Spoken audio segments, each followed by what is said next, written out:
There was no way we were not going to be successful. I wasn't concerned at all then. I wasn't. Now I'm like, golly, man, you were crazy.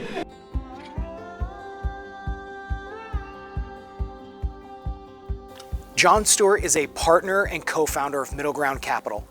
In this episode, you're going to hear about his amazing journey from putting bumpers on Camrys at 19 years old as a second shift team member for Toyota. Then he eventually managed 7,000 people and was the first American to be promoted to run an entire division of Toyota. Then he shifted over to private equity.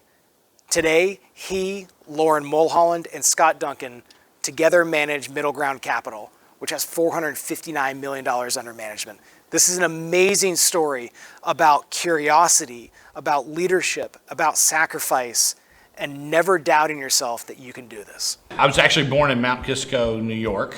You can tell from my accent. I only lived there for a few years. Our family moved to the south. We moved to Tennessee. And so I really grew up in Tennessee. I was there until my freshman year of high school. And then my brother and I and our parents moved to a little town called Jamestown, Kentucky, which was about 900 people. And we had lived in the outskirts of Nashville. So it was a little bit of a culture shock. I was always the person that was questioning everything. You know, I was the kid that would go study the encyclopedia and go ask Dad questions. And when Dad answered them incorrectly, you know, I would tell him what the correct answer was.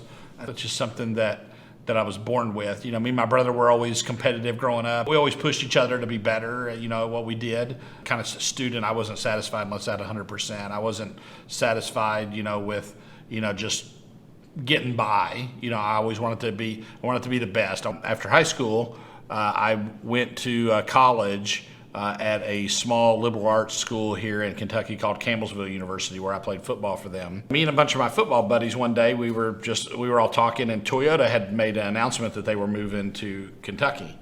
And it was big news in the state. And so my buddies were like, hey, let's go apply for a job at Toyota. And I was like, well, I don't want to apply for a job at Toyota. I'm going to college, you know. So we all went and we applied for jobs at Toyota. And I was the only one that got a call for a job, and ended up joining Toyota in April of 1989 as a team member for the second shift of their operations in Georgetown. So I didn't go back to school the next semester. I had met my wife, you know, previously. I was a student coach on the high school football team. She was in the band. She was a senior in high school. Probably go to jail for it today. I told her, I think on our second date, she would tell you, I told her that, you know, I think that we'll get married and, you know, have wonderful children together. So I was 19 when I started at Toyota. She was 18. So we got married about 6 or 7 months after I had joined Toyota. And so you know, that was definitely a motivational factor. You know, getting the job allowed us to, you know, get married. And in Kentucky, you know, if you're not married by the time you're 20, there's something wrong with you. So we took care of that. You know, we've been married for 30 years this year.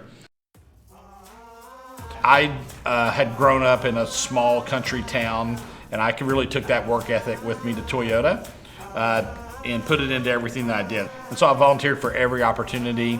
Toyota had just started the facility, and there was a lot of Japanese here that were helping to train the management teams. I befriended them, and they kind of took me under their wing and really taught me everything about the Toyota production system and lean manufacturing. And I showed interest in what they were trying to teach us.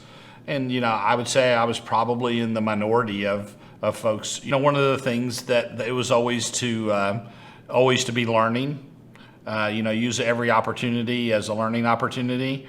I remember I had a really bad supervisor, and one of the Japanese that was there, you know, told me, he said, well, you know, he said, you can learn a lot right now. And I was like, what do you mean? You know, this guy's terrible. And he was like, no, you can learn all the things that you don't need to do when you're a supervisor. It was great advice. But then I started getting promoted. I got promoted to be an hourly supervisor where I had 5 people underneath me.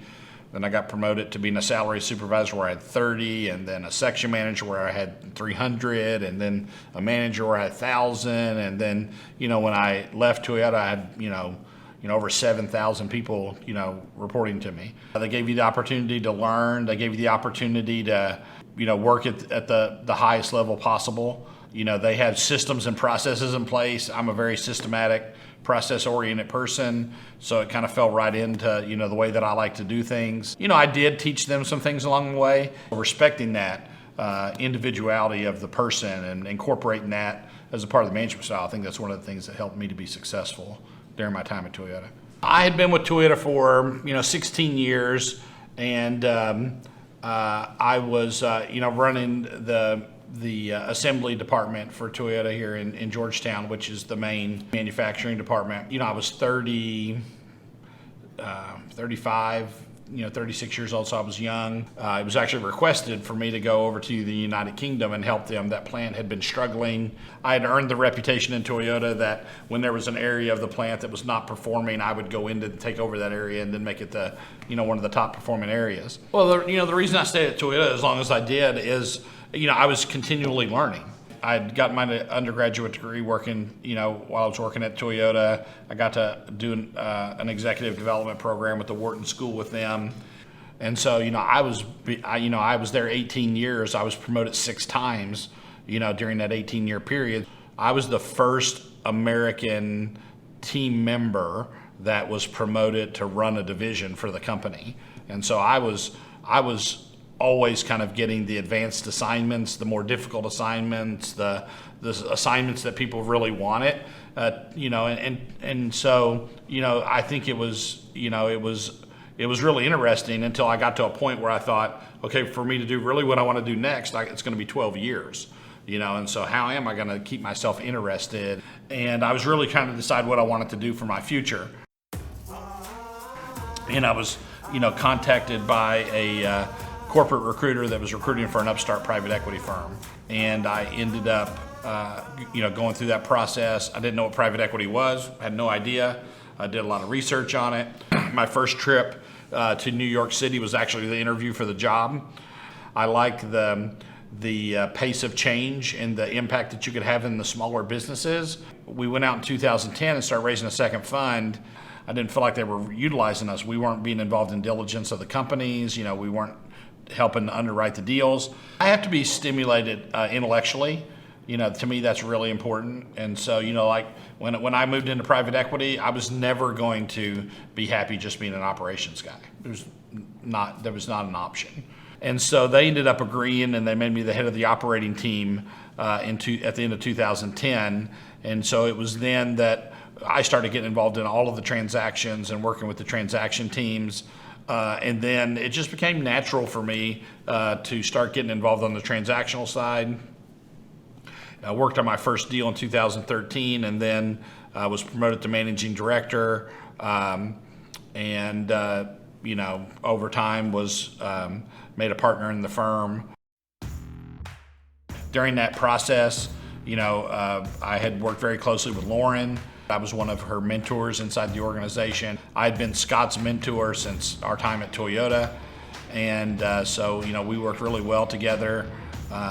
And then, we ended up leaving in October of 2017. In May of 2018, we started MiddleGround Capital. I knew that if the 3 of us stuck together, we were going to be successful.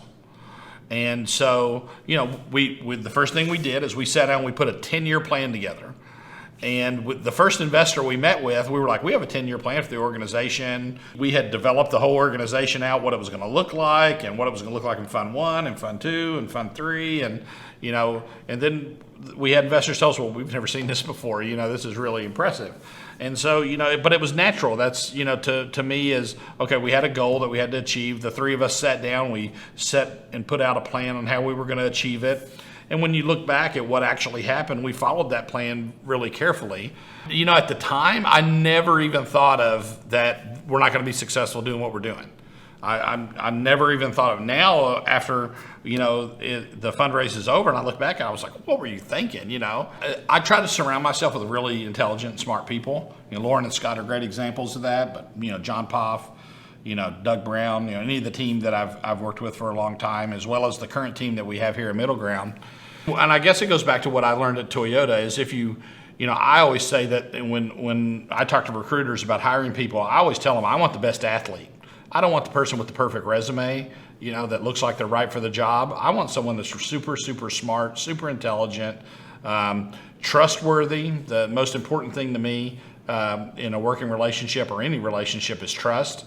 And so, my people always know that I have their back and I'll go to the ends of the earth to support them in whatever it is that they do, but I expect the same thing from them.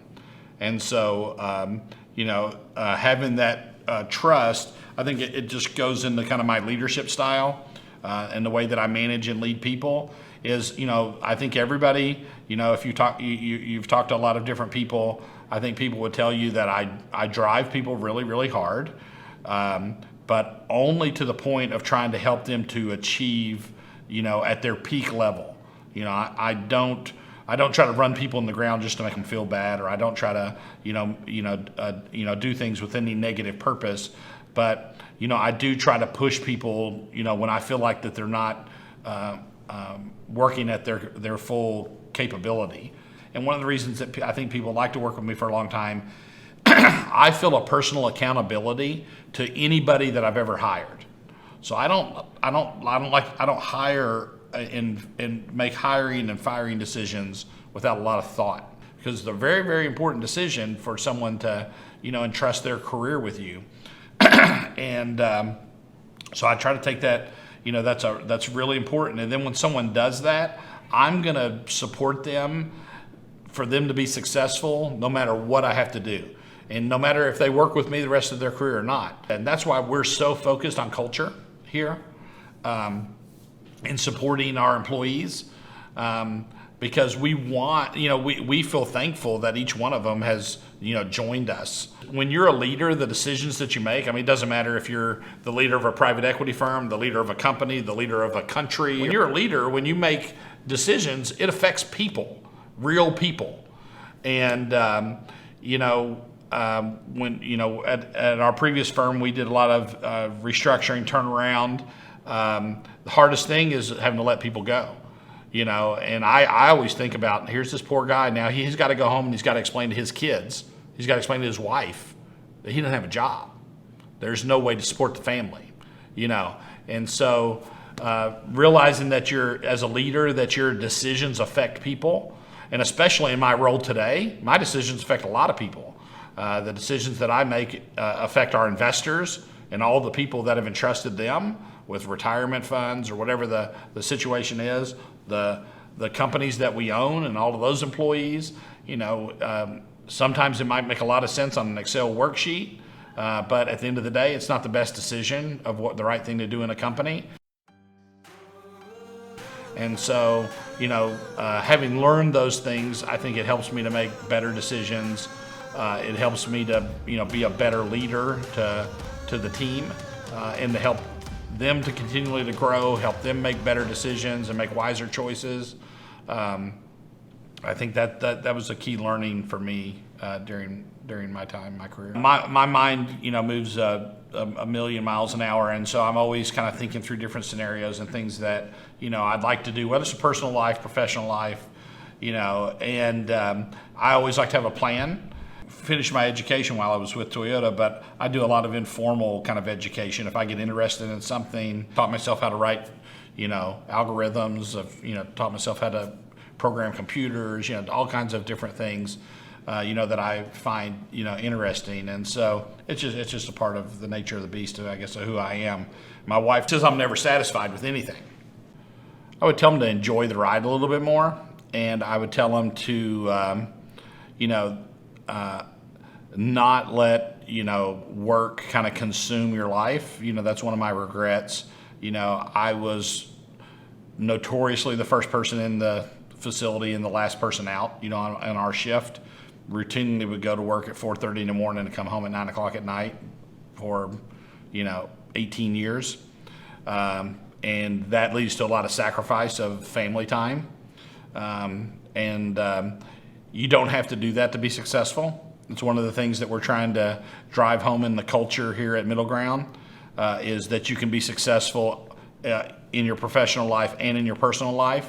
It was a key learning for me, and it's something that I wish that I could go back and change. I can't go back and change it now, But I try to be different, like I have grandkids now, and so my wife tells me the grandkids are over. There'll be times that you'll see me pack everything up and leave, because I want to embrace that opportunity. It was something that I didn't do, when my kids were at home.